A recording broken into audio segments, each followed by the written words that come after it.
Oke, baik, Mas Runanda, terima kasih. Bismillahirrahmanirrahim. Assalamualaikum warahmatullahi wabarakatuh. Selamat siang dan salam sejahtera buat kita semua. Hari ini saya menjalankan amanah dari teman-teman Artikom, minta sharing. Masalah udah dari beberapa kali sebelumnya juga dari Artikom mengungkit tentang blockchain ya, Mas. Terus ya, ada Prof. Denny, terus kemudian kemarin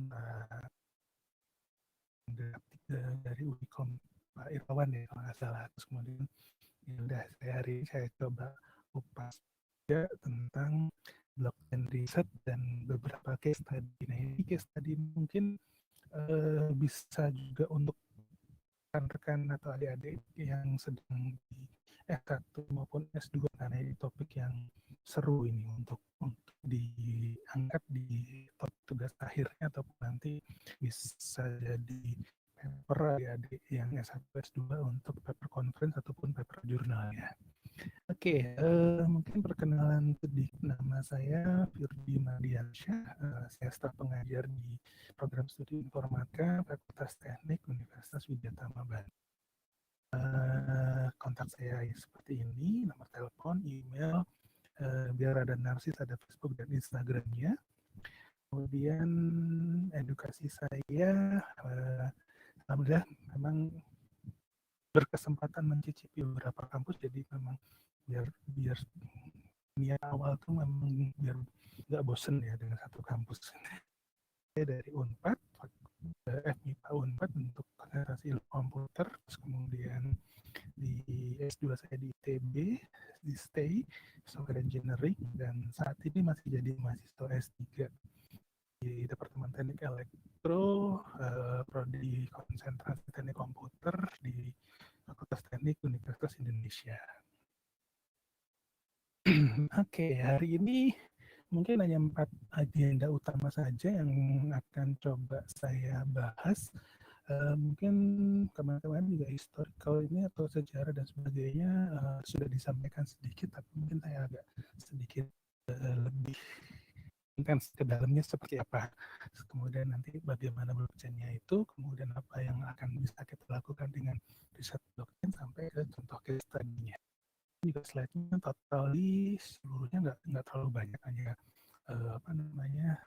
singkat-singkatnya saja, mungkin nanti lebih ke sharing diskusi. Kemudian sih Mas Oktav juga udah aktif biar bisa ngobrolnya enak gitu. Oke. Blockchain ini bukan Bitcoin atau Bitcoin ini bukan blockchain karena banyak orang berasumsi blockchain itu ya Bitcoin atau masih belum familiar dengan istilah blockchain. Tapi begitu ngomong Bitcoin mungkin sudah familiar gitu kan. Jadi banyak yang selalu salah mengartikan bahwa Bitcoin itu ya blockchain, padahal bukan. Bitcoin ini adalah sebuah proses yang saat ini sedang booming, khususnya di transaksi finansial, pengganti istilahnya kita sebutnya cryptocurrency ya. Nah, tapi dan blockchain ini adalah teknologi yang ada di balik terjadinya sebuah blockchain tersebut. Mungkin kita lihat ceritanya ya, kriptografi dari awalnya tahun 2008 Oktober muncul sebuah paper dari Satoshi Nakamoto yang berjudul Bitcoin Electronic Cash System. Nah ini sangat fenomenal karena ya, prosesnya ini yang diusulkan sangat bagus, di mana kriptografi untuk mengamankan, mensekurkan data yang terjadi juga sangat baik, dan adanya timestamp yang membedakan, pastinya membeda data yang masuk dengan yang kemudian data yang di kriptografi. Dan di Januari 2009 ini Bitcoin software pertama kali dirilis ya, di mana dimulai dengan adanya tajuk di majalah The Times saat itu adanya terjadi bailout ya dari bank, sehingga memunculkan ketidakpercayaan masyarakat tentang proses transaksi yang ada di bank. Jadi muncul gimana caranya kita melakukan transaksi tanpa adanya bantuan pihak ketiga. Sehingga mungkin agak mengirit biaya karena terus terang saya juga dari dulu tuh selalu gimana caranya transaksi dengan bank cari yang administrasinya paling kecil gitu. Tapi kayaknya susah juga kecuali kalau sudah bicara bank syariah ya mungkin beda lagi. Tapi yang bank pada umumnya secara konvensional pasti kita kadang-kadang agak dikecewakan dengan sistem pihak ketiganya itu tadi. Tapi saya nggak mau bahas di sini, bukan bidang saya. Oke, kemudian di 2010 baru Bitcoin sudah mulai benar-benar beroperasi dan transaksi pertama yang menggunakan di dalam Bitcoin-nya yang menggunakan cryptocurrency-nya mulai di bulan Mei. Dan 2015 ini muncul Ethereum yang digadang-gadang sebagai munculnya blockchain 2.0 karena ada istilah smart contract ya. Dan di sini yang disebut smart contract-nya itu sebenarnya bukan kontrak yang pintar juga, tapi artinya dia benar-benar melakukan transaksi yang tidak menggunakan pihak ketiga. Jadi misalkan contohnya begini, pada saat kita membeli sebuah tanah atau sebuah rumah, biasanya kita akan melakukan perjanjiannya dengan pihak notaris dan pihak perbankan. Misalkan kalau itu proses pembeliannya dilakukan dengan mode cicilan gitu kan. Jadi ada pihak perbankan dan pihak notaris. Dan pasti ada biaya administrasi, biaya provisi, dan sebagainya. Dan itu biasanya ada cukup besar karena bicaranya adalah persentase bukan nilai tetapan gitu kan. Agak memberatkan. Tapi dengan model transaksi yang seperti ini disebut smart contract ini adalah benar-benar transaksi yang dilakukan adalah murni perjanjian yang dilakukan antara dua belah pihak dan tidak ada campur tautnya dengan pihak ketiga. 2019 baru kemarin nih mulai bermunculan orang menyebutnya sebagai blockchain 3.0 gitu ya, di mana kita bicara skala blockchain ini untuk skala enterprise, skala utility-nya yang lebih besar, interoperability-nya sampai ke privacy, sehingga dari awal memang sudah ada anggapan ada blockchain yang private dan ada blockchain yang public. Kalau yang public berarti itu memang semua terlihat bisa diakses oleh siapapun, dan kalau udah private berarti yang sifatnya mungkin company, perusahaan-perusahaan dan sebagainya itu bisa kita buat seperti itu. Expression-nya benar-benar high scalability-nya sudah tercombine menyeluruh ya. Jadi kemarin juga yang pernah disampaikan beberapa waktu yang lalu disampaikan oleh Proven akan bagaimana kita bikin sebuah sistem blockchain untuk pemilu misalkan seperti itu, di mana ini benar-benar skalanya private hanya untuk orang Indonesia, tapi bicara skala tingginya adalah seluruh orang Indonesia bisa mengakses dan bisa melihat dan bisa juga memonitor. Nah, itu sesuatu yang seru ya untuk kedepannya, dan ini memang masih bisa dikembangkan lebih lanjut. Kemudian saya coba balik lagi secara strukturnya, di mana yang diusulkan oleh Satoshi Nakamoto ini adalah bagaimana sebuah blockchain ini tercreate ataupun terkoneksi antara satu dengan yang lainnya ya. Jadi di dalam blockchain biasanya ada dua istilah, ada yang disebut dengan Genesis block dan chain block atau yang blok-blok berikutnya. Jadi Genesis block ini adalah blok yang paling awal dari sebuah blockchain yang umumnya belum memiliki block header, atau kalau di blok yang diusulkan Satoshi ini, block headernya berisi kata-kata sesuai dengan tajuk yang tadi dimunculkan di majalah The Times pada saat 2009 tersebut. Jadi blockchain Genesis block ini adalah blok yang paling utama. Nah, kemudian blok berikutnya, blok pertamanya akan dienkripsi, dan kemudian akan menjadi header block di blok berikutnya. Jadi setelah itu baru didistribusikan ke seluruh net yang ada. Jadi asumsinya misalnya kita sebagai seorang pelanggan dari misalkan Bitcoin gitu ya, jadi kita secara tidak langsung dan wajib harus mendownload struktur blockchain, data blockchain yang ada untuk simpan di kita, dan kemudian jika ada data yang baru kita akan mendapatkan informasi data tersebut dan masuk ke dalam link data blockchain yang sudah ada di kita.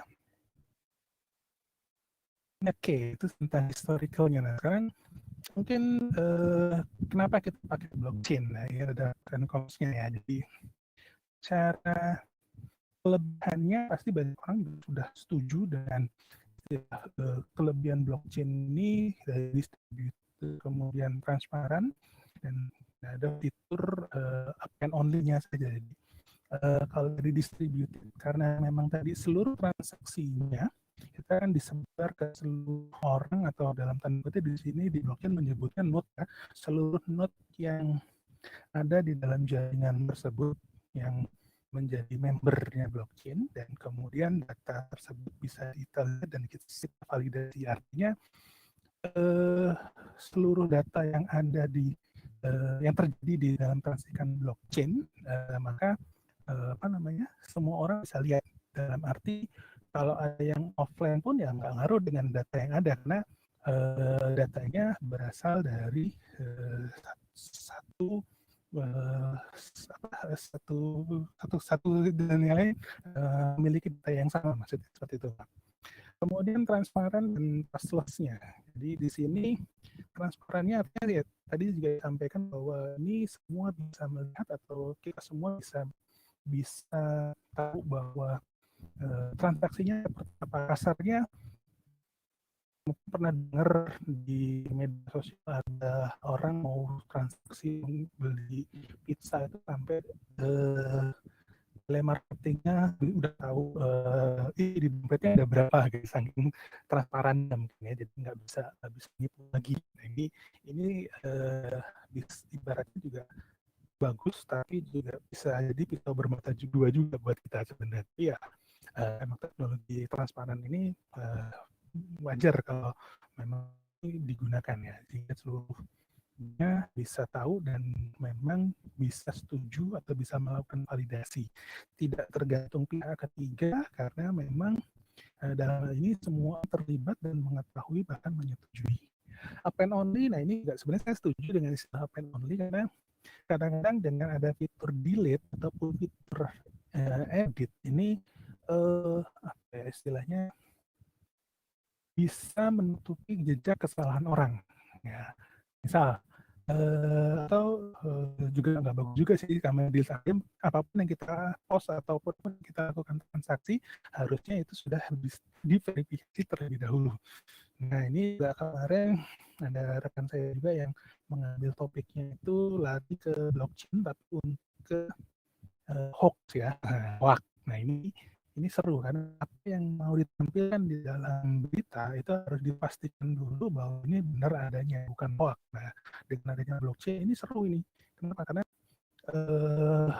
data yang memang benar tidak mungkin dibelokkan ceritanya gitu kan. Kalaupun dibelokkan, semua orang habis melihat atau memvalidasi bahwa ini datanya benar atau tidak. Ini kelebihannya. Sedangkan di sisi kekurangan di sisi blockchain ini, memang orang akan bilang, oh ini kita modifikasinya, kita nggak bisa memodifikasi dong. Kalau memang sudah terjadi transfernya, kan bisa lebih pinter kan. Blockchain ini desentralisasi, artinya semua orang bisa memutuskan, tetap bisa mengetahui. Yang keempat ada Internet of Things, IoT. Nah, ini koneksi IoT yang umumnya perangkat waktunya lebih cepat, bisa difasilitasi oleh blockchain. Gimana caranya nih? Nah, kita menerima data, melakukan perekaman data, kemudian data tersebut kita simpan dalam blockchain. Nah, contohnya mungkin kalau blockchain saya taruh di alat perekam detak jantung. Nah, ini seru nih. Kenapa serunya? Detak jantungnya harus per menit disimpan, tapi kalau menggunakan consensus proof of work, nanti dengan puzzle tertentu tersimpannya setelah menit kedua. Keburu sinyalnya sudah nol nantinya. Jadi ini juga bahaya ini ya. Tapi ini tantangan di risetnya. Jadi untuk konsensusnya, ini penjelasannya saya lupa. Ini penjelasan konsensusnya untuk risetnya bahwa yang umum saat ini adalah POW dan POS yang banyak digunakan.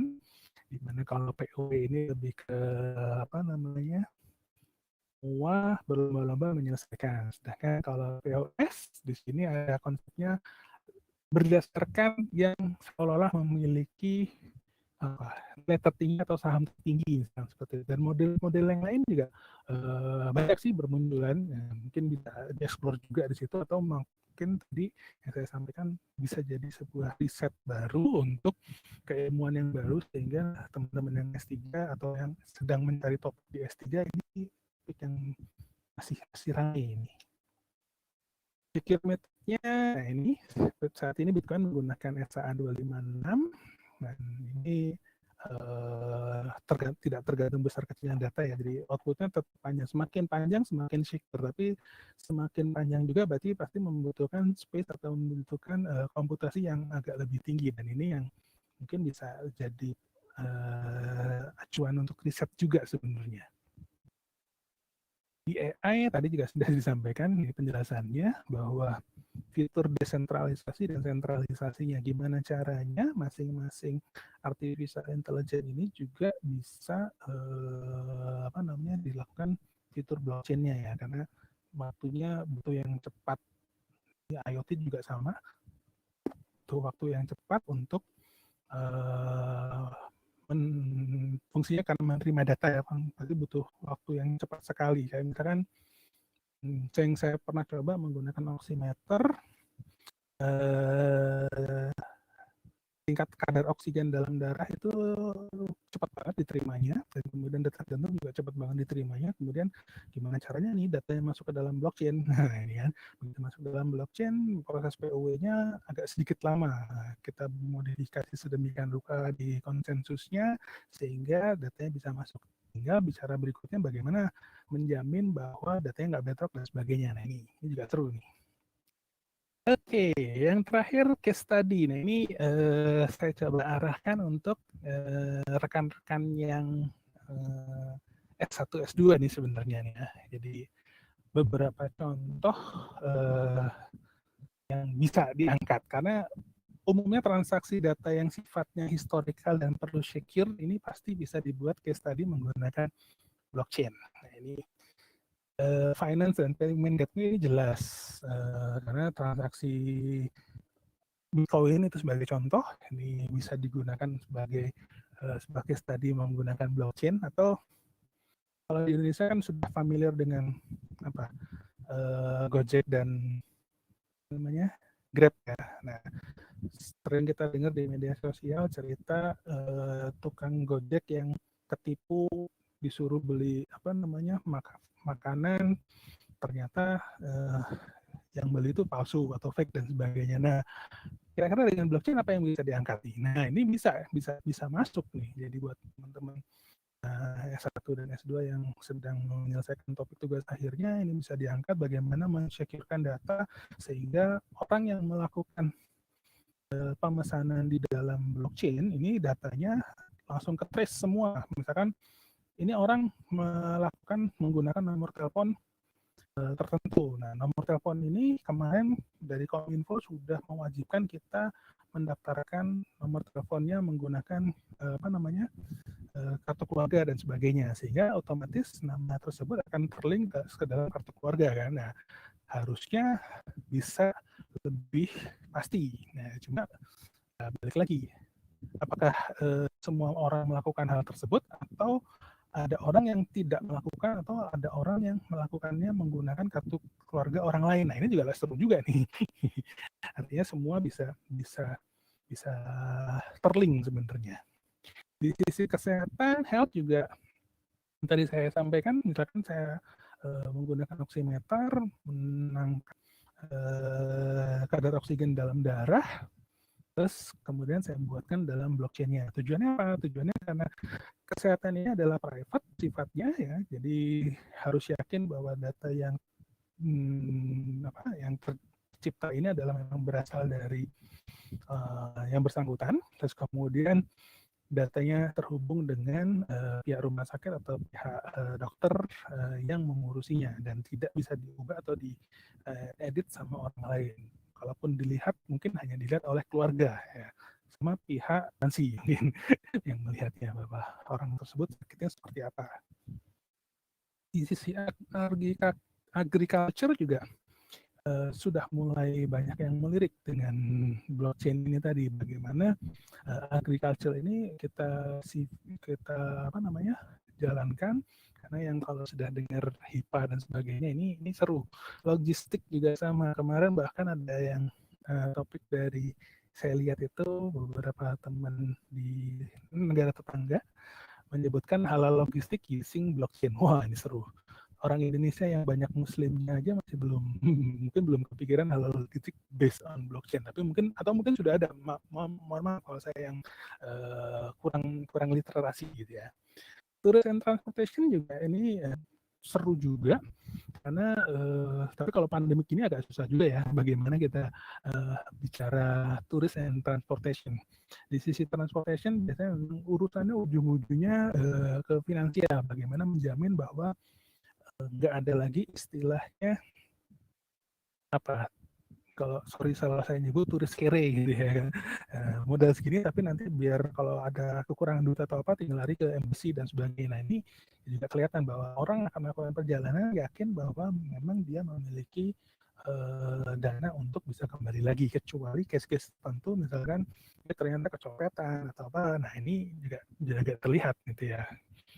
Dan di sektor pendidikan juga banyak nih yang bisa diangkat jadi blockchain-nya, dari segi transaksi edukasinya, transfernya dan sebagainya. Government public services pasti ini kayak saat ini yang lagi rame, misalkan kita ngomong BPJS misalnya. Nah, bagaimana meyakinkan bahwa data tersebut memang secure dan semua orang bisa lihat. Kemudian misalkan kayak public services yang lainnya, misalkan ini IKTP. Mungkin saya juga sedikit unek-unek ya. Kita melakukan IKTP itu kita kemarin di foto retina. Nah, pertanyaan sepilnya udah sampai sejauh mana itu data foto retina kita digunakan gitu ya. Nah, dengan blockchain ini seru ini sebenarnya. Kita bisa menggunakan data tersebut sampai yang terakhir ada election atau vote ini juga kemarin saya pernah baca itu rekan-rekan ITB atau Unpad ya yang mahasiswanya membuat case study untuk election atau vote ini. Jadi ini untuk rekan-rekan S1, S2 tentang topik tugas akhirnya, khususnya kalau anak-anak S1 kan berarti mencoba menerapkan sebuah sistem yang ada dalam sistem yang baru misalkan gitu kan. Nah, ini bisa dijadikan sebuah acuan.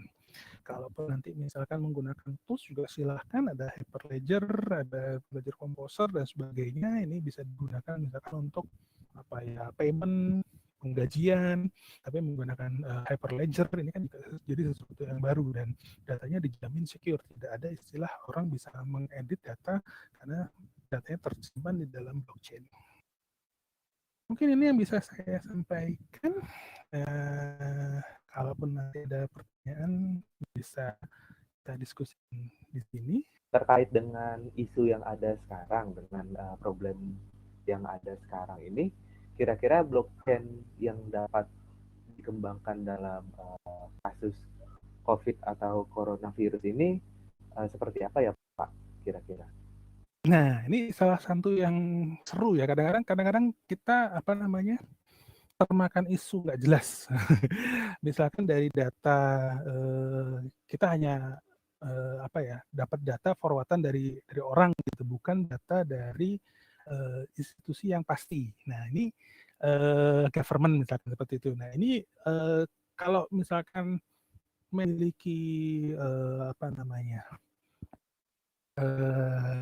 fasilitas ya, di mana masing-masing rumah sakit harusnya melaporkan itu dan dikumpulkan dalam Kementerian Kesehatan misalkan. Nah, semua orang bisa melihat data tersebut, bahkan bisa memvalidasi bahwa memang data tersebut valid berasal dari rumah sakit A misalkan. Sehingga secara total jumlah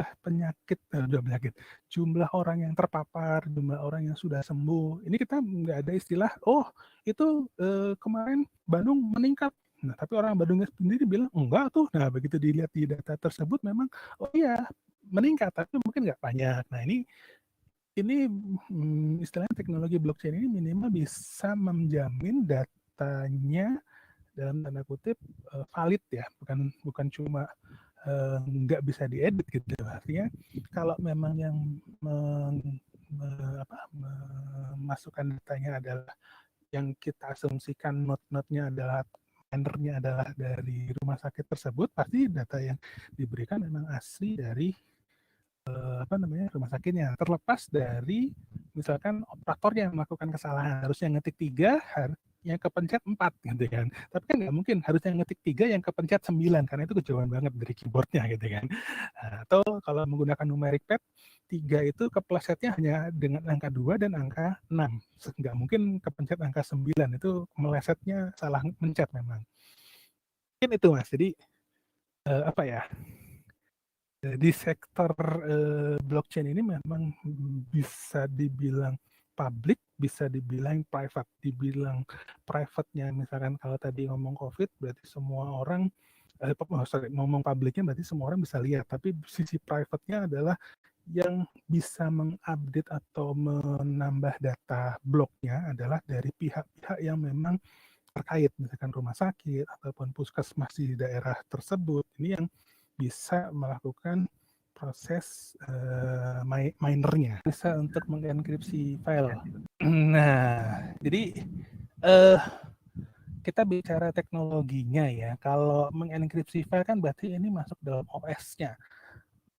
Apa ya? Ya sebenarnya bisa-bisa aja. Cuma bagaimana caranya folder tersebut sebelum diakses itu harus melihat data blockchain-nya dulu, misalkan gitu. Ini kan jadi kita harus bikin sebuah apa ya, seolah-olah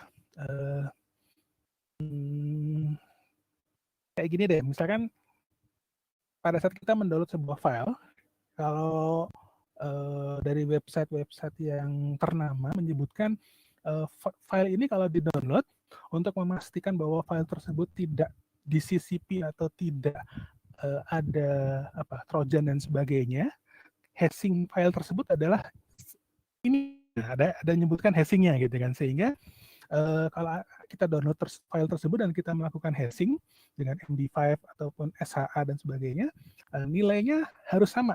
Begitu beda, silakan delete file tersebut dan silakan cari file yang benernya. Nah, ini contoh bagaimana prosesnya. Jadi kalau dibilang apakah bisa digunakan untuk mengenkripsi file atau folder, bisa, tapi berarti kita harus membuat sebuah tools terlebih dahulu sebelum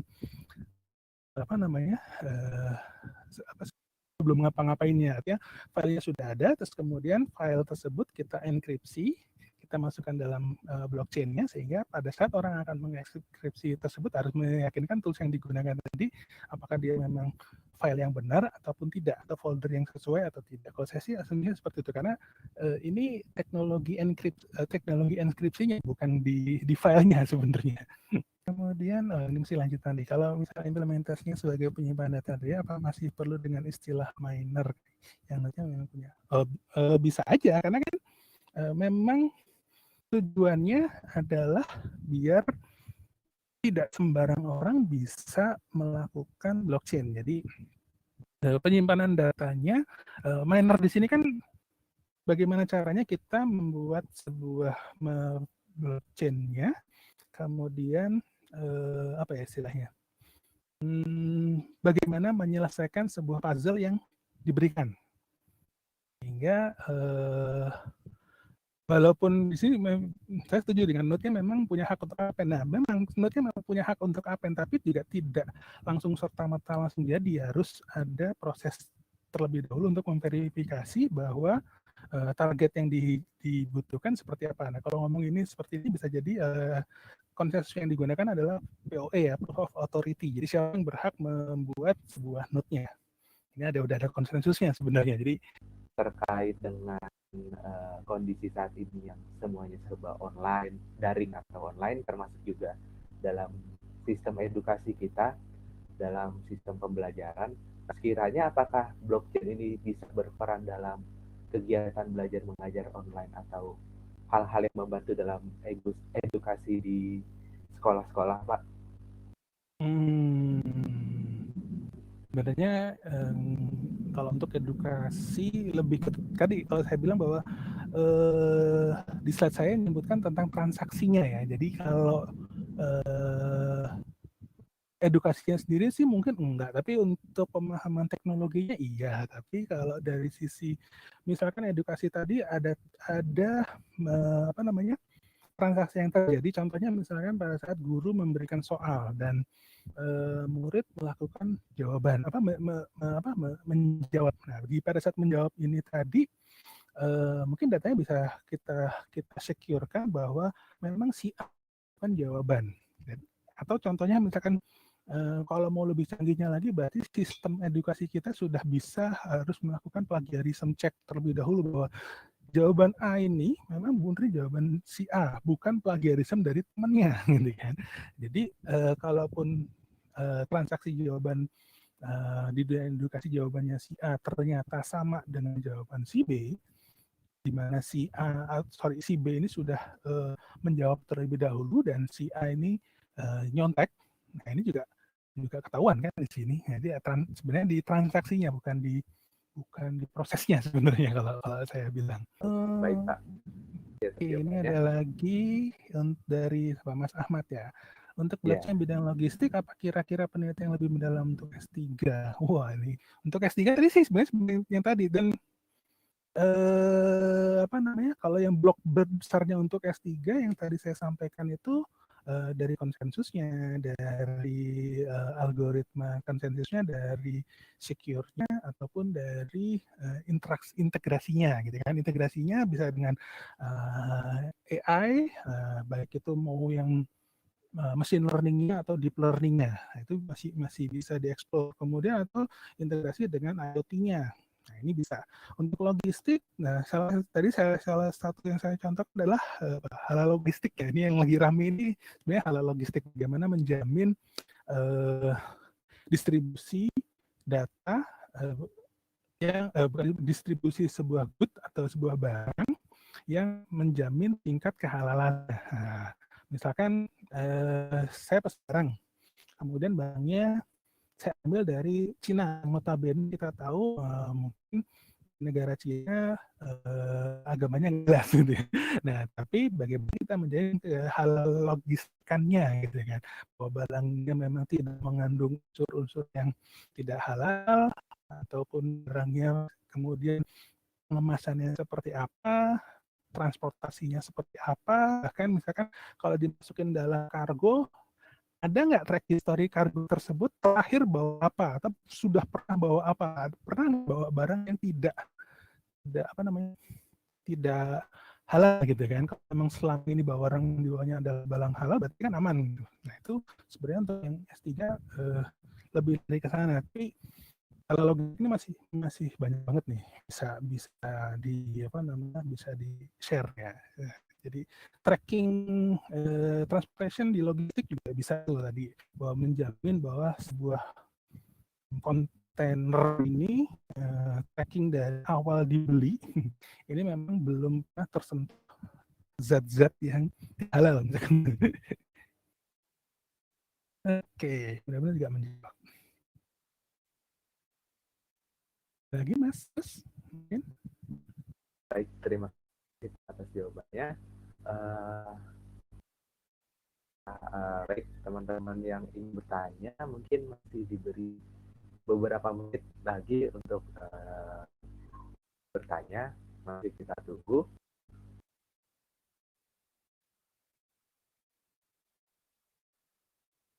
Jadi memang bicara di blockchain ini untuk research-nya ya, untuk yang melakukan yang di S1 S2 ini ke implementasinya ini saat ini masih terbuka luas. Ya.